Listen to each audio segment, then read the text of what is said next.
Gerist áskrifendur á samstöðinni og taki þátt í að byggja upp öfluga og róttæka samfélagsumræðu.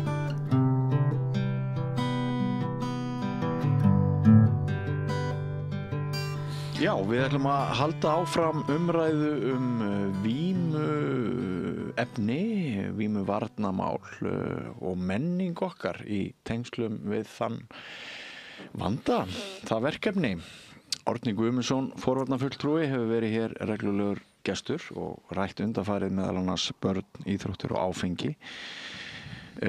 Næstum vikulega deyr einhver vegna ofskömmtunar og fréttir berast nú á því að fólk að fara til útlanda með börnin sín í meðferð, Suður Ameríku meðal annars, ef ég man rétt. Í dag ætlum við að fjalla kannski eitthvað sem að ég gæti kallað sjónarhorn kvikmyndargerðar manns sem að hefur margra áratuga skeið verið hugfanginn af þessu efni. Hann segist sjálfur eiga stórfurðulegt áhugamál sem sé menningarbundin vímuefna neysla. Vertu velkomin til okkar Þorsteinn Úlfar Björnsson.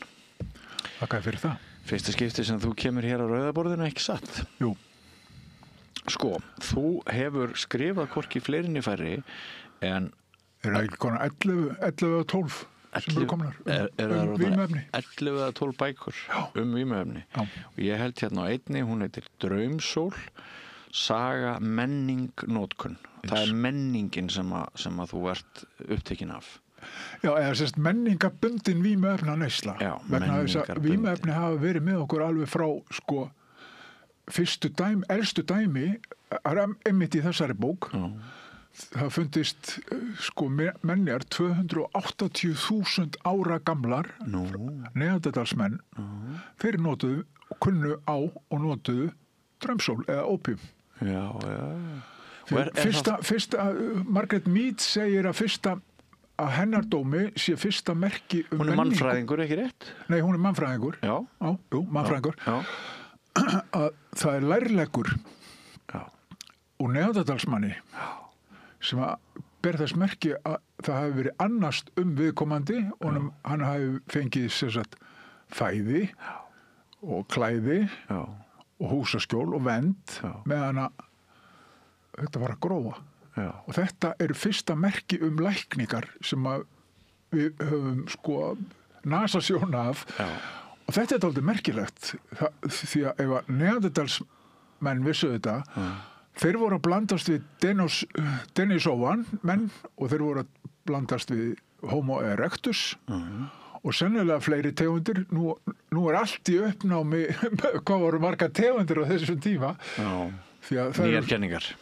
Nýjar kenningar sem Já, það er bara að finnast svo mikið af fornminjum. Það eru konar svo mikið betur græður til þess að leita. Og í jörðinni, jarðsjár og hvaðina Já.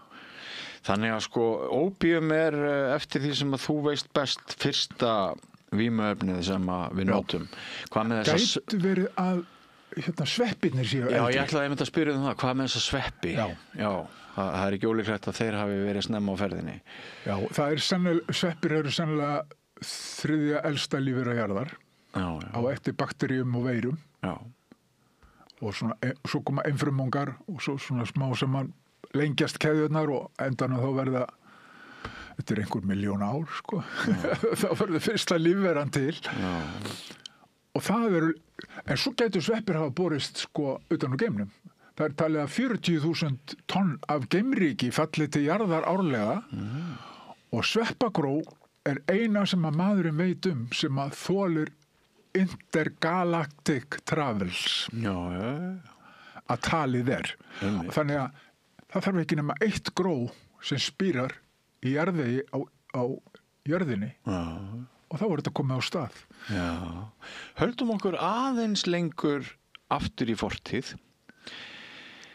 Er kenning þín svo að maðurinn hafi allar götur nýtt sér vímuefni? Yes, og dýrin líka. Dýrin líka? Já. Hvernig fóru þau að? Ég skal segja bara dæmi af sögu sem er dæmi. Að, hvað hét hann? Það er svona að vera hann gamall. Nú mann ég ekki. En það var vísindamaður sem að hann er búinn að stúdera sko vímuefna neyslu dýra yfir 3 áratugi og hann hefur verið ráðgjafi hjá Hú og Bandaríkjaforseta og ég veit ekki hvað og hvað, þetta er engin asni. Já, ef hann er hjá Trump þá gæti hann samt verið asni. Já, það gæti nú verið. Ég vil ekki að dæma það, en allavega hann er að skoða, hann er með 2 mongúsa í gerði á Hawaii og hann setur psykotrópiska plöntu af náttskuggaætt sem að inniheldur meðal annars sennilega skópólamín og kannski einhver fleiri boðefni og þeir snudda í kringum hann í fyrst og smakka en hafi ekki áhuga. Þetta truflar. Vímuefna neysla truflar frá lífinu sjálfu og það er málið sko. Ok, svo gerir hitabeltistorm og það brotna trjágrein og fellur ofan á annar mongúsinn og drepur hann. Og eftirlifandi magi snuddar í kringum líkið, gjörsamlega alveg ráðalaus og hvað hét hann? Ég maður það ekki. Hann fylgist með og svo sér hann að mongúsinn tekur strikið beint í hornið það sem að plantan var og það var eina svarið sem hann hafði. Það var að út úr víma sig af þessu tilfinningalega álagi sem hann var fyrir og það var það sem hann gerði og hann var bara eftir 20 mínútur þá lá hann bara afvelta í gerðinu út úr vímaður. Alveg komin út úr heiminu. Já. Þess vegna, þetta kallast á við þetta drekkja sorgum mínum. Já. Það er ekki hægt. Sorgirnar eru svo fljótar að læra að synda. En þetta kallast á við kenningu sumra, hvað varðar alkoholisma og fíkn, að oft liggi ræturnar í áföllum. Yes. Þú ert þeirra skoðanar. Yes. Já. Í öllum tilfellum. Ég rek áfallasögu föður míns í lögvímu sem að kom út á undan þessari og hann var að burðast með 7 raf áfall eða sérst, fyrsta áfalli er þegar hann er 3 ára, svo spánska veikin þegar hann er 6 ára svo mannskaðaveðrið 37 árásin á Írskaskipi fyrir utan höfnina í Porto skotið á hann á halamiðum af þýskari flugvél á skotið á skipið mamma sálega deyr þú veist, það er bara hvert áfall á fætur öðru. Hvernig átti hann að díla við þetta? Væga sagt viðburðarík og áfalla mikil mannsæfi og var það alkoholisti? Já, hann var og hann var helvítið öflugur sko. Hann gat átt að til að vera taka tarnir sem að lengst í túrin sem ég man eftir sko, eftir ég var orðin sko, farin að hafa vit voru 6 vikur en yfirleitt voru þetta svona 3 til 4. Og ólst þú upp við þennan alkoholisma, eru fyrstu minningar þínar tengdar drykkju föðurins? Já, 2 ára, ég ætlaði að berja hann með spýtukubb af því að hann var fullur og hann var öðruvísi heldur en hann átti að vera og þá ætlaði ég að bara berja hann með spýtukubb 2 ára gauti. Og hófst þar með þín áfallasaga með þeim uppvexti? Gæti verið, sko. Ég er svo heppinn mín ágæta og yndislega kona Ardís Valgarðsdóttir, hún er sem sagt kantsík sálfræðingur, hún er að vinna á sálfræðistofunni dóttir mín, Lilja Sif Þorsteinsdóttir, sem er reyndar og ég er mjög stoltur af að feta í mín fótspor með vímuefni að kynna sér þetta og aðstofa fólk sem er í vanda vegna vímuefnaneyslu og hún er sannfærður það líka að þetta sé áfallatengt. Gabor Matei sem er einhver fremsti spekingur heims nú stundir í áfallasögu og fíkn hann er þeirra skoðuna líka það sé alltaf áfall undirliggjandi. Þannig að þegar haldið er fram að þetta liggi í genum það er bara kjaftaði. Já sko, það náttúrulega getur verið að áfallasagan endurtaki sig. Áföllin fara inn í genin og hún ég var einmitt að skrifa þetta bara í fyrradag, ég man ekki hvað hún heitir, hún er búin að stúdera þetta, hún skoðaði sem sagt afkomendur Holocaust survivors eða sem sagt, og afkomendur kvenna sem voru á sem sagt, ófrískar og lentu í 9/11 áfallinu. Já. Og það er bara alveg skýrt. Já. Áfall erfast milli kynslóða. Já. Og það eru fleiri sem hafa haldið þessu fram. Ég hef séð ég haldið fram að áfall erfist í 7 kynslóðir aftur. Sem sagt, þú ert að burðast með 7 kynslóðir og skilar áfram til 7 kynslóða. Og það er eðlilegt að lífið taki þessi, þetta er hættulegt. Munum það, setjum það í ginnin. Já. Ert þú óvirkur alkohólisti? Nei. Nei, þú Ég hef aldrei átt í vandræði með nein vímuefni. Nema, jú, tóbak, nikotín. En hefur þú prófað þessi efni? Ég prófaði þetta megnið að þessu. Allt saman? Nei. LSD? Já. Já, hvernig fór það í þig? Ég kunni ekki að nota það, sjáðu. Hvernig getur maður lært að nota það? Ég notaði, ég var í myndlist- og handíðaskólanum á þessum tíma. Já. Þetta var 1973. Já. Og það kemur gestakennari frá Hollandi, Já. Jan Voss, og kunningi hann sendir honum svona örk af þerripapír. Og það voru svona doppur á henni.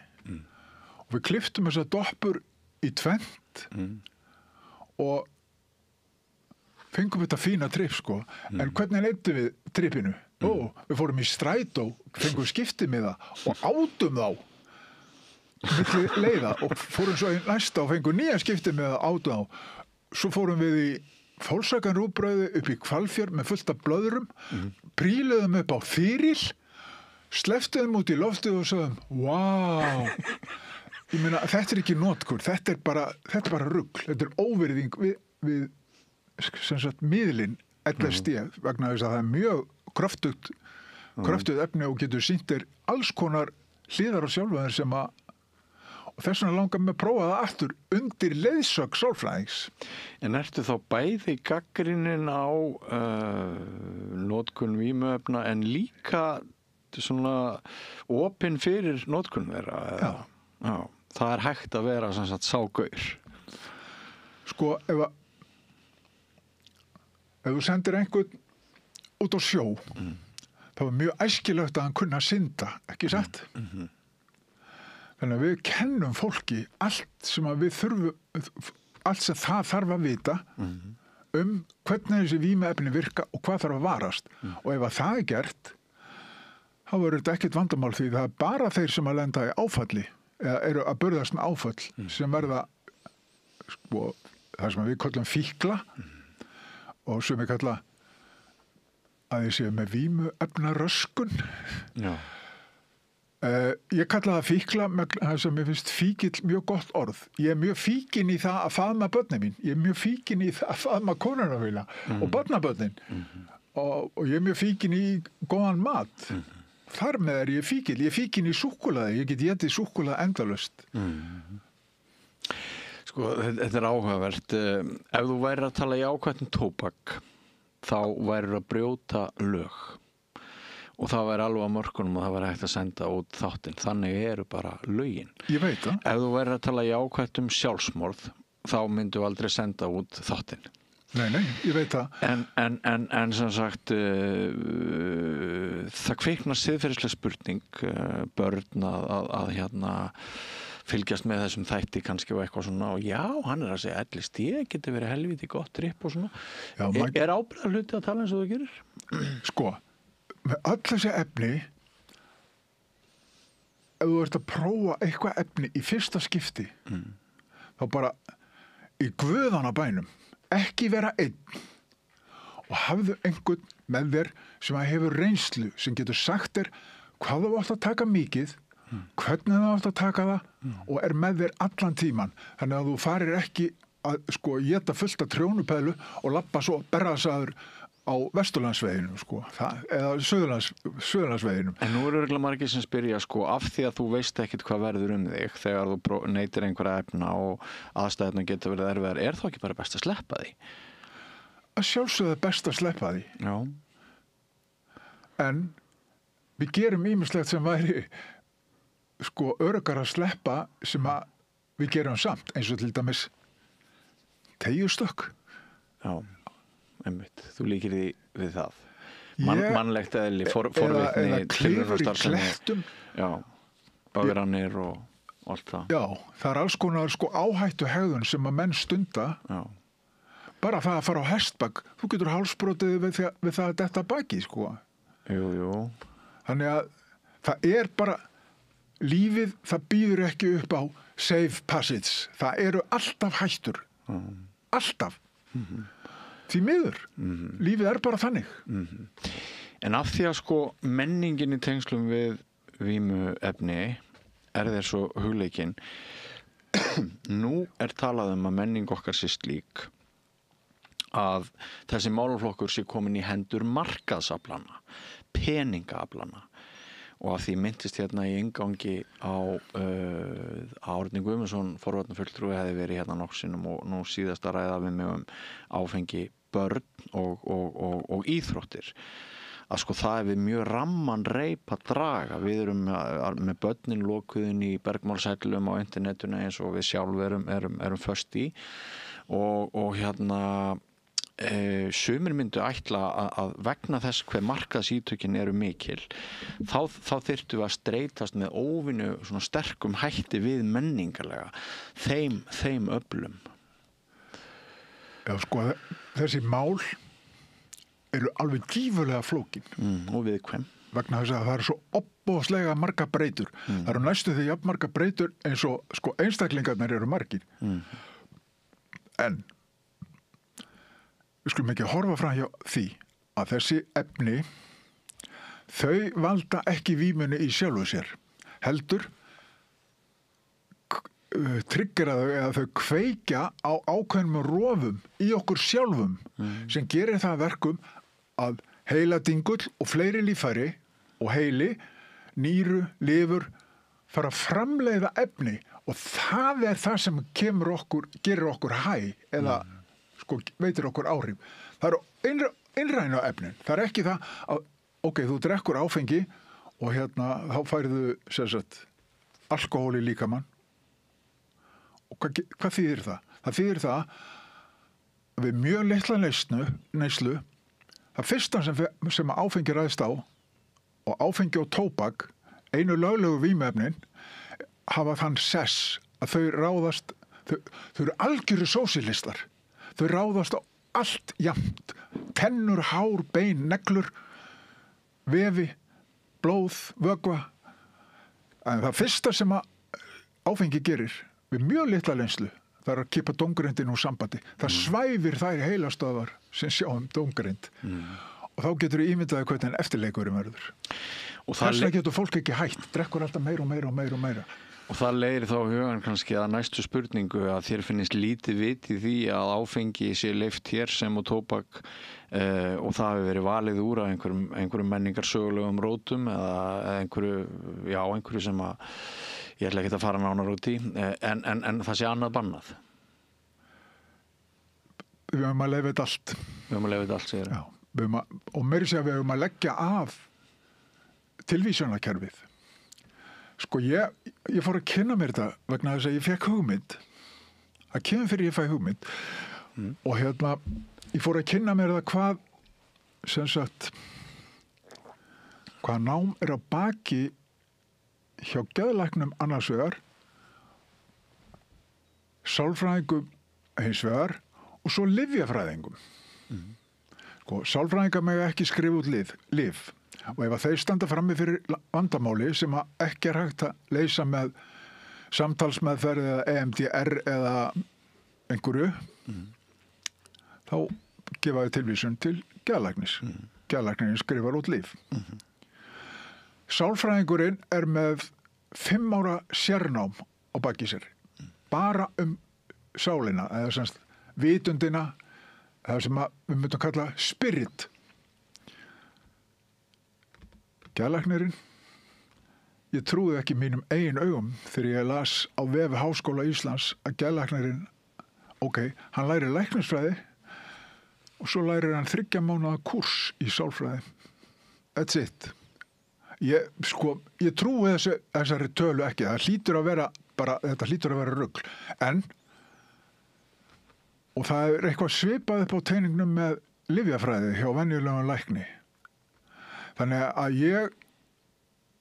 ef ég með einhvern krankleika, þá finnst mér meira vit í því að fara, ég fer til geðlæknis og hann segir, þú ert með þunglindi, sem ég var með í 40 ár rúm, og ég ætla að skrifa hérna fyrir þig þetta, SSRI-lyf, sem ég var á í 17 ár, druslulyf. Allavega, svo fer ég með reseptið og tek lyfið og bara athugasemdalaust, af því að læknirinn skrifar það. Ég segi, læknirinn, hann sjúkdómsgreinir þig, hann setur sjúkdómsgreininguna inn á þitt svæði á heilsuveru. Þú ferð í apótekið. Lyfjafræðingurinn skoðar sjúkdómsgreininguna og ef til vill, ef að geðlæknirinn hefur gefið einhverjar svona vísbendingar eða óskir það hvaða lyf hann telur æskilegast, það getur vel verið að lyfjafræðingurinn með 5 ára sérnám að baki hafi bara alltaf skoðanir á því, Þannig að ef það bilar hjá mér eitthvað í pípulögninni, þá ringi ég ekki á rafvirkja. Ég tala við pípara. Þú ert að segja að læknavísindin og þar á meðal geðlæknisvísindin, þau líti á okkur sem þau horfi bara líffræðilega einhvern veginn biologist á okkur en gleymi huganum og sálinni. Yes. Og það sem að verra og það er það sem ég skrifa það á trúarbrögðin gegnum tíðina. Sérstaklega kristin trúarbrögð. Það er búið að taka allt úr lífinu sem að heitir, nema sólarlag og norðurljós. Og fólk það fer í hópferði til Íslands til þess að upplifa eitthvað sem er yfirþyrmandi eins og norðurljósin. Þetta er búið að taka. Trúarbrögðin hafa bara rústað þessu. Þú ert ekki hrifin á trúarbrögðunum? Nei. Öll þessi bönn koma frá vegna kristinnar siðfræði, ala og kaþólsku sið. Hvað er það sem keyrir þig áfram, Þorsteinn, í meir en 20 bóka þessi mál, getur aðeins opnaði betur hvað varðar ástríðu þína, hvað vakir fyrir þér? Upplýsa, segja sögur. Segja sögur, upplýsa, já. Mér svíður að það skuli ekki vera hægt að hafa þessi mál í skynsamlegu lagi vegna þess að við höfum fyrirmyndirnar í Portugal, í Sviss, í Slóvakíu, í þarna sem fátæki forsetinn var sem að keyrði á fólksökabjöllunni í Suður-Ameríku sem lögleiddi bara allt draslið og það minnkaðu vandamálin alveg óstjórnlega. Hvað eru mikil vandamál til dæmis vegna kannabisneyslu í Hollandi? Hvað eru mikið vandamál í Portugal núna? Þeir lögleiddu allt og ef þú ert tekinn með eitthvað meira heldur í söluskammta eða eigin neysluskammta, skulum við segja. Þá þarftu ekki að fara og tala við lögguna eða vera dæmdur hjá dómara, þú þarftu að tala við félagsfræðing og sálfræðing og lækni. Jú, og það hrapaði ópíóðaneyslan, heroinneyslan, hún hrapaði yfir 50% á fyrstu mánuðunum. Já. Þetta er gömul saga og ný hér á landi og gömul umræða náttúrulega að líta á fíkn og þá sem að fremja afbrot í skyni til þess að fóðra eigin fíkn. Við ættum að líta á það sem heilbrigðisvandamál frekar en sakamál. En já, það eru margt að hugsa. Það var annað sem þú sagði mér þegar þú hafðir samband mig að það hefur ekkert verið fjallað þessar bækur þínar. Nei, ég er eitraður. Já, sennilega metin eitraður og boðskapur þinn talinn varasamur. Það lítur að vera. Ég get ekki ímyndað mér að segja neina önnur skýring á því. Ég skal bara alveg segja þér hvernig þetta byrjaði. Ég kynntist ljósmyndara og hans frú og við vorum eiginlega sama sinnis varðandi þessi efni, sérstaklega kannabis. Ég meina, okkur fannst þetta bara ótrúlegt prump. Og til hvers að vera að banna þetta og refsa fólki og bla bla bla. Og svo átti ég páfagauk á þessum tíma, nymfi páfagauk, svona þess að gráu með gula hausinn og toppinn. Og ég sett niður fræ og það voru hampfræ. Ég sett líka niður hissifræ og sólblómafræ. Ég setti niður þessi fræ sem hann var að éta til þess að sjá hvað ég kæmi upp, vegna þess að ég gaman að því að rækta. Og það kom upp hampur og nice. Og ég var nýfluttur í íbúð á Flyðrugrandanum og ég ætlaði að nota vegna þess að ég vissi það að hampurinn var fljótsprottinn. Ég átti 4 eða 8 fermetra engaskika fyrir framan stofugluggann hjá mér. Og ég sagði mér, ok, ég girði af með hampi. Bara rækta hampa, sett beð meðfram ringin og þá er ég búin að loka með það og þá getur Maja, fyrir kona mín, farið í sólbað eins og henni listir á enga grasflötunum okkar. Nei, ég er náttúrulega stoltur, sett bara stærstu og flottustu plantlutar út í glugga. Og hvað gerist? Það er bankað. Við erum hérna mættir frá fíkniefnadeildinni, við erum að gera húsleit. Já. Maja hringir í mig alveg í panik í vinnuna. Ég var þá að vinna í Sín, niðri hjá Gísla B í Lámúla og ég fer heim eins og skot. Og þá er 2 gæjar þar, Reynir og Bjarnþór. Bjarnþór var bara asshól, sko. Með bondstæla og bara með hendur að með mig, sko. Ef með einhverja stæla, þá bara förum við í gegnum allt. Og ég skal bara segja þér það, vinur minn, að við höngum þig á hverju sem við getum og ef þú ert með eitthvað, þá höngum við þig og við finnum alltaf eitthvað. Jaha. Ok, á þessum tíma þá var ég með óskráða haglabyssu inn í geymslu. Þannig að ég hugsaði með það er líklega rétt að fara varlega og sagði, já, þið með leita eins og þið viljið. Og þeir taka plönturnar í glugganum og svo, já, ég vil skoða í geymsluna. Ok, og ég var með bara sáplöntur í bakka þar sem voru nýkomnar upp. Ásamt fleiru, ég var með burkna og fleira sem ég var að reyna að berjast við að rækta frá grófum og þeir fara með þetta allt saman og svo er ég bara ákærður og ég bara reiður, mér fannst þetta bara kjaftæði og bullshit. Það væri eins hægt að sko ákæra mig fyrir nauðgun af því að ég hefði tólin. Ég meina, það getur ekki verið banna að rækta blóm. Þetta er ekki orðið vímuefni, ekki fyrir að ég er búin að þurrka þetta og skera þetta upp. Þannig að ég bara ákvað að fara í vörn. Skrifa hampur inni út í ræktunarleiðbeiningar. Og hún er bara gefin út. Og það var það sem ég var dæmdur fyrir. En hvað með haglabyssuna? Slapp það? Já, þeir skiptu sér ekkit af neinu öðru. Þeir sáu sáplönturnar. Hvað er þetta? Þetta er burknar. Og ég myndaði það og ég bak og fyrir. Og ég sagði, þetta er burknar. Þetta er hampur. Og þeir tóku það og fóru og svo er ég aðkjörður. Svo fæði verjanda og hann segir við háttvirtan Ásgeir Friðjónsson Sál heitinn fíkniefnadómara og vitni, sem sagt lögreglumannin sem var vitni, hann segir við hann þið eru járnhausar og það sem verra er, þið eru ryðgaðir járnhausar. Og það fór svona öfugt og hann Ásgeir, hann hent okkur út. Og svo næsta sem ég veit er það, þá var ég að vinna hjá, 2 árum seinna var ég að vinna hjá auglýsingastofu Kristínar, sem kvikmyndatökumaður, eða gerðamaður. Já. Þá er hringi síminn, já, þetta er doktor Júris, Gunnlaugur Þórðarsson, Peppi Krumma. Málið þetta eru tekið fyrir í Hæstarétti klukkan 11 í fyrramálið. Ætlar að mæta? Að sjálfsögðu.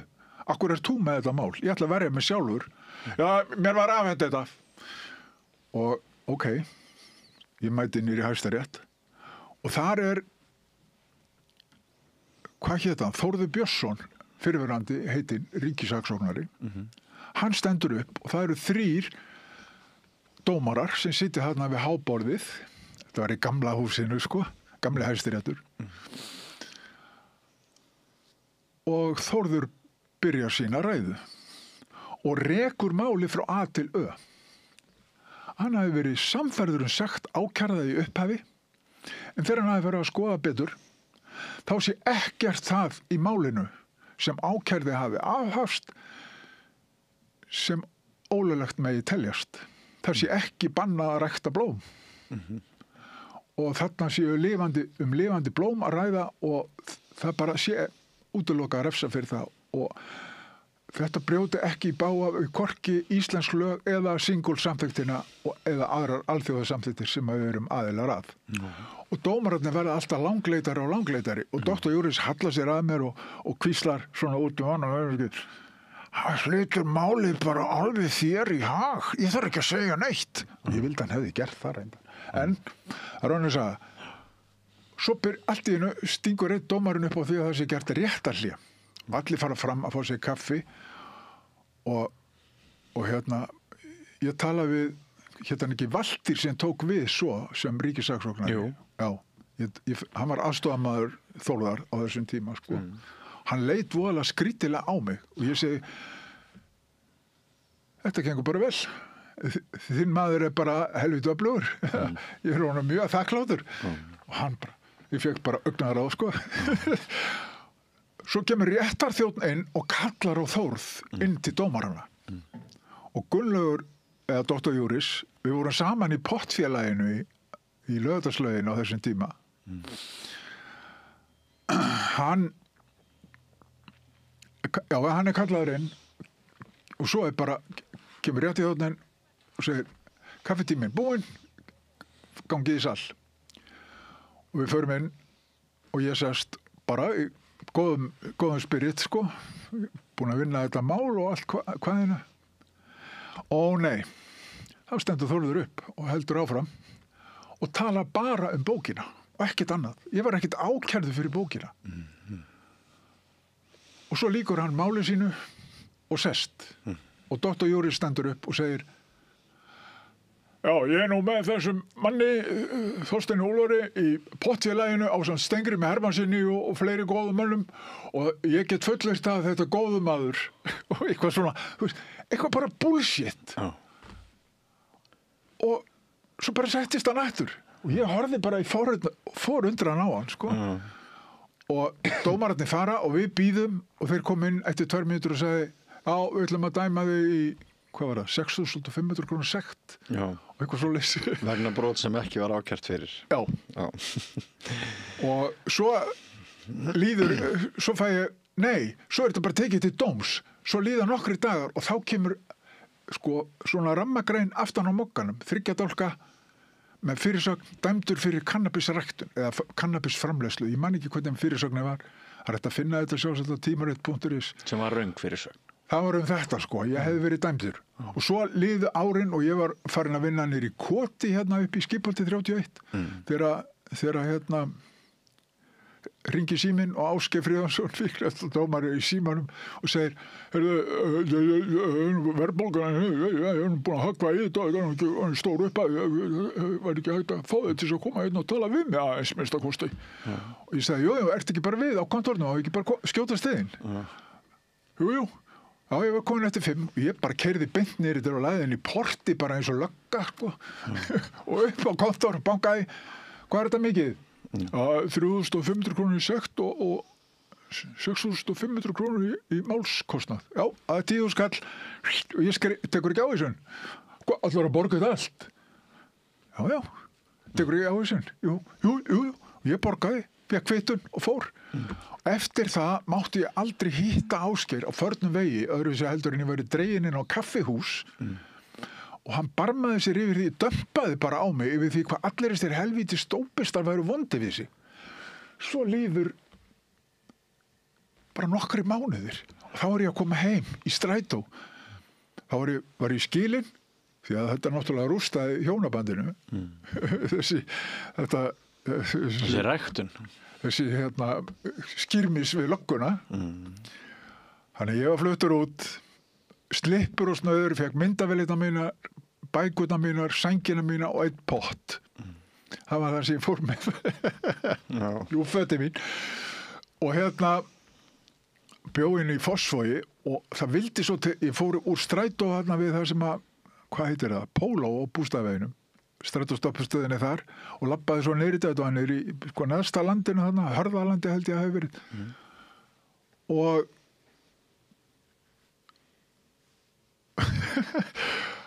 þegar ég að labba þarna niður þá sé það grasflöt, þetta var seint í september eða seint í ágúst, byrjun september.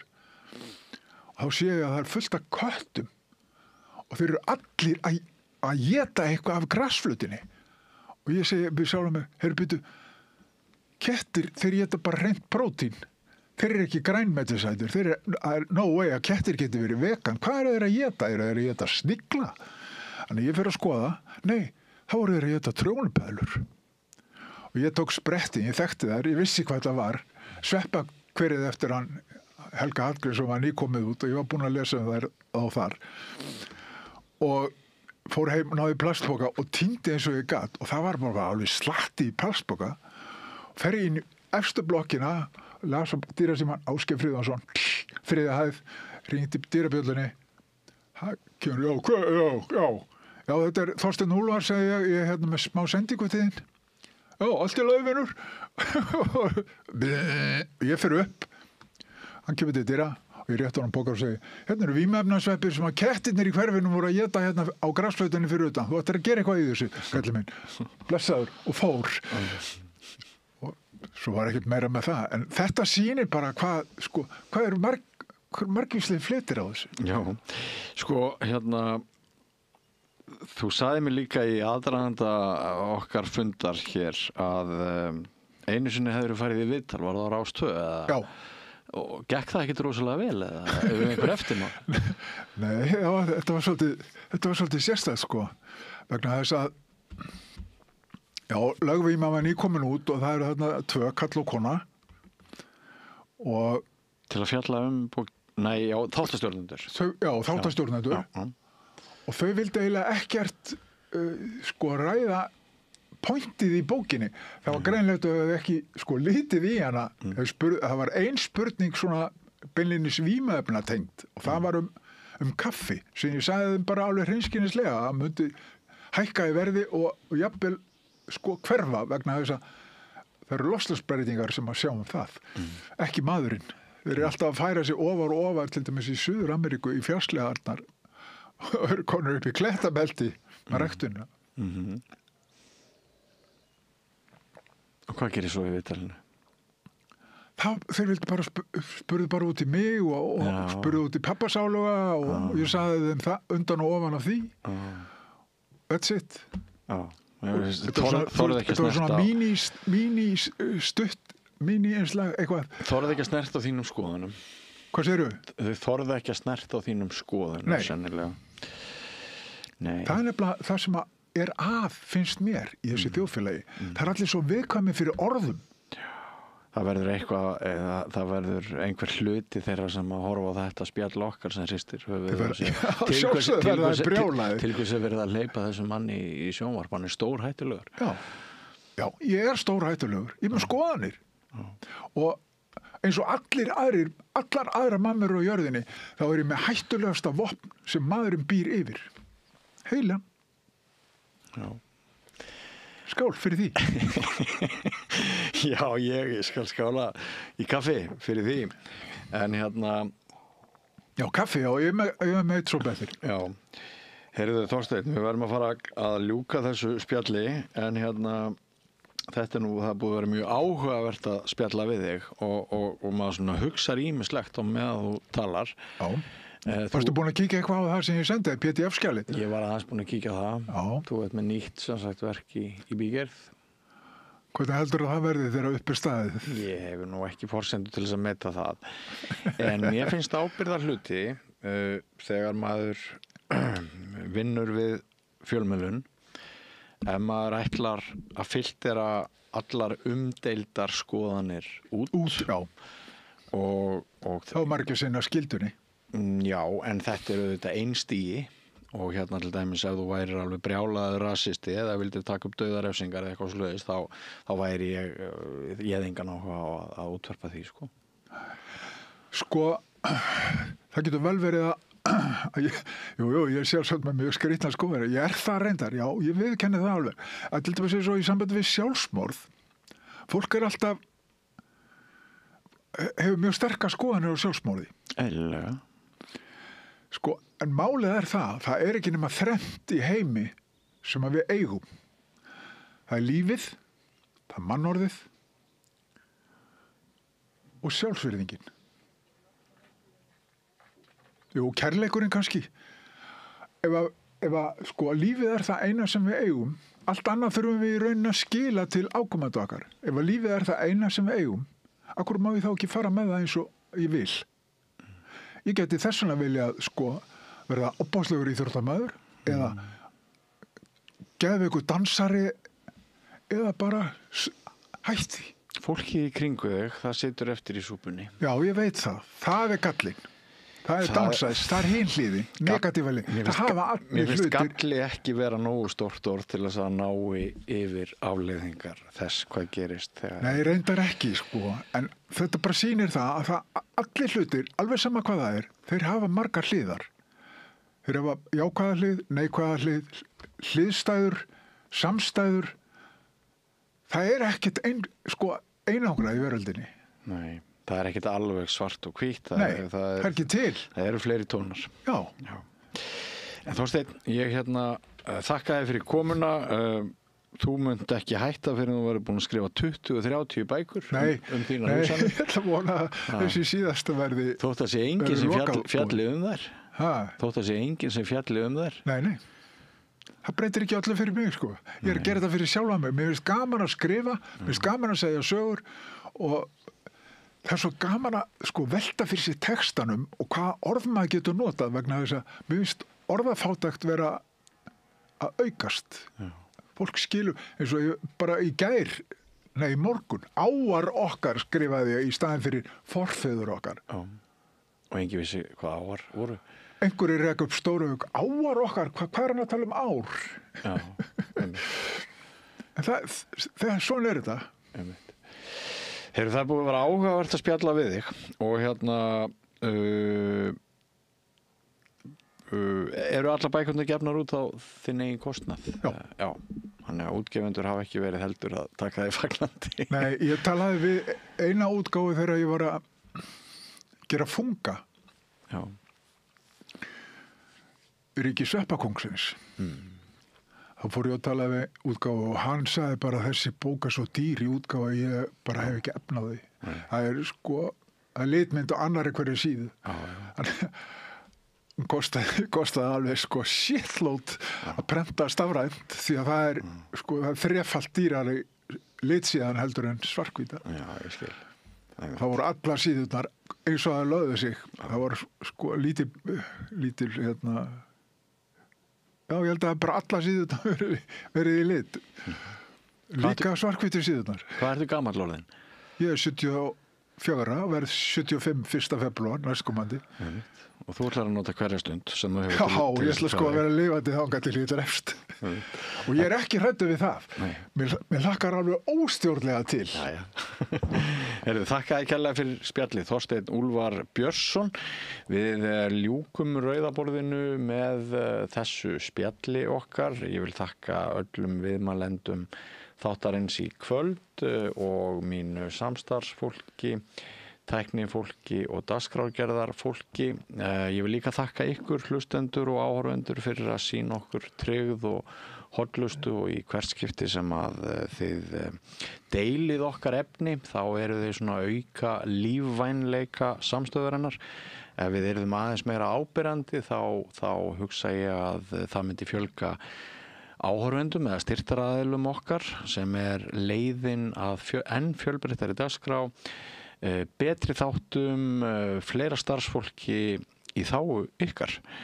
Og ef þið hafið oft velt í fyrir ykkur að styrkja okkur en hafið ekki komið í verk þá minni ég á að einfaldasta leiðin til þess er að fara inn á vefslóðina samstöðin.is, finna þar hnappinn áskrift og haka við lágmars stuðning á mánuði sem er aðeins krónur 2750. En þá er dagskránni, þessari hefðbundnu virkudaga dagskrá okkar lokið. Á morgun verður bein útsending klukkan 16. Þar sem ég held að þessi Gunnar Smári Egilsson sem að fær til sín góða gesti til að fara svona yfir tíðaranda vikunar. Nú á laugardags morgun flytjum við svo ítarlegt viðtal við ansi skemmtilegan og þjóðþekktan mann. Mæli með því að þið fylgist með því og svo nú úrval af efni, það sýnt einnig á laugardag hjá okkur og flaggskip dagskrárinnar að mati sumra. Það fer svo í loftið klukkan 12:40 á sunnudag, Synir Egils, þar sem bræðurnir góðkunnu standa fyrir þjóðmála umræðu engri líkri. En ég heiti Björn Þorláksson, takk fyrir að fylgjast með okkur, verið sæl. Segðu það á Samstöðinni. Samstöðin í eigu hlustenda, áhorfenda og lesenda. Sláist í hópinn og gerist áskrifendur.